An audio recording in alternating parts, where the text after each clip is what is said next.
When we receive rewards, even if we give ourselves rewards for something, we tend to associate less pleasure with the actual activity itself that evoked the reward. Now, that might seem counterintuitive, but that's just the way that these dopaminergic circuits work. And now understanding these peaks and baselines in dopamine, which I won't review again, this should make sense. If you get a peak in dopamine from a reward, it's going to lower your baseline, and the cognitive interpretation is that you didn't really do the activity because you enjoyed the activity, you did it for the reward.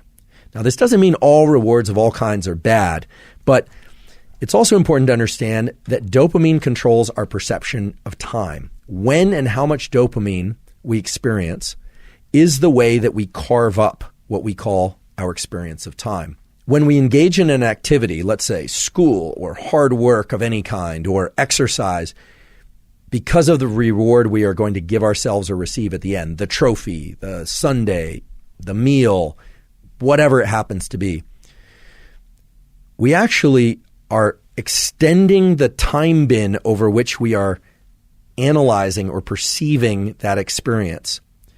And because the reward comes at the end, we start to dissociate the neural circuits for dopamine and reward that would have normally been active during the activity.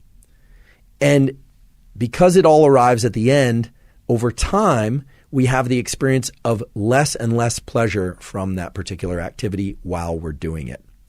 Now, this is the antithesis of growth mindset. My colleague at Stanford, Carol Dweck, as many of you know, has come up with this incredible theory and principle, and it actually goes beyond theory and principle, called growth mindset, which is this striving to be better, to be in this mindset of I'm not there yet, but striving itself is the end goal. And that, of course, delivers you to tremendous performance. It's been observed over and over and over again that people that have growth mindset, kids that have growth mindset, end up performing very well because they're focused on the effort itself.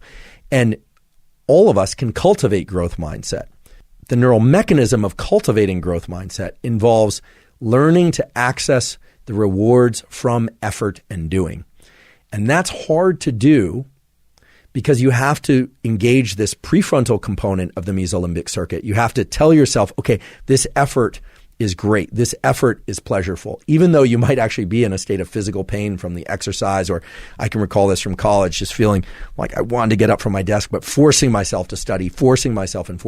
What you find over time is that you can start to associate a dopamine release. You can evoke dopamine release from the friction and the challenge that you happen to be in. You completely eliminate the ability to generate those circuits and the rewarding process of being able to reward friction while in effort if you are focused only on the goal that comes at the end, because of the way that dopamine marks time. So if you say, oh, I'm going to do this very hard thing and I'm going to push and push and push and push for that end goal that comes later, not only do you enjoy the process of what you're doing less, you actually make it more painful while you're engaging in it. You make yourself less efficient at it because if you were able to access dopamine while in effort, dopamine has all these incredible properties of increasing the amount of energy in our body and in our mind, our ability to focus by way of dopamine's conversion into epinephrine. But also, you are undermining your ability to lean back into that activity the next time. The next time you need twice as much coffee and 3 times as much loud music and 4 times as much energy drink and the social connection just to get out the door in order to do the run or to study. So what's more beneficial, in fact, can serve as a tremendous amplifier on all endeavors that you engage in, especially hard endeavors, is to not start layering in other sources of dopamine in order to get to the starting line, not layering in other sources of dopamine in order to be able to continue, but rather to subjectively start to attach the feeling of friction and effort to an internally generated reward system. And this is not meant to be vague. This is a system that exists in your mind, that exists in the minds of humans for hundreds of thousands of years, by which you're not just pursuing the things that are innately pleasurable, food, sex, warmth, water when you're thirsty. But the beauty of this mesolimbic reward pathway that I talked about earlier is that it includes the forebrain. So you can tell yourself The effort part is the good part. I know it's painful. I know this doesn't feel good, but I'm focused on this. I'm going to start to access the reward. You will find the rewards, meaning the dopamine release inside of effort if you repeat this over and over again. And what's beautiful about it is that it starts to become reflexive for all types of effort. When we focus only on the trophy, only on the grade, only on the win as the reward, you undermine that entire process. So how do you do this? You do this in those moments of the most intense friction. You tell yourself, this is very painful, and because it's painful, it will evoke an increase in dopamine release later, meaning it will increase my baseline in dopamine.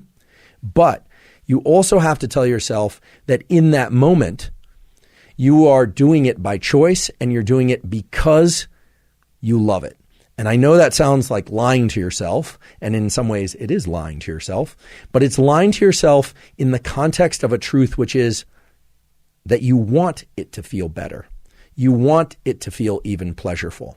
Now, this is very far and away different from thinking about the reward that comes at the end, the hot fudge sundae for after you cross the finish line. And you can replace hot fudge sundae with whatever reward happens to be appealing to you. We revere people who are capable of doing what I'm describing. David Goggins comes to mind as a really good example. Many of you are probably familiar with David Goggins, former Navy SEAL, who essentially has made a post-military career out of explaining and sharing his process of turning the effort into the reward. There are many other examples of this too, of course.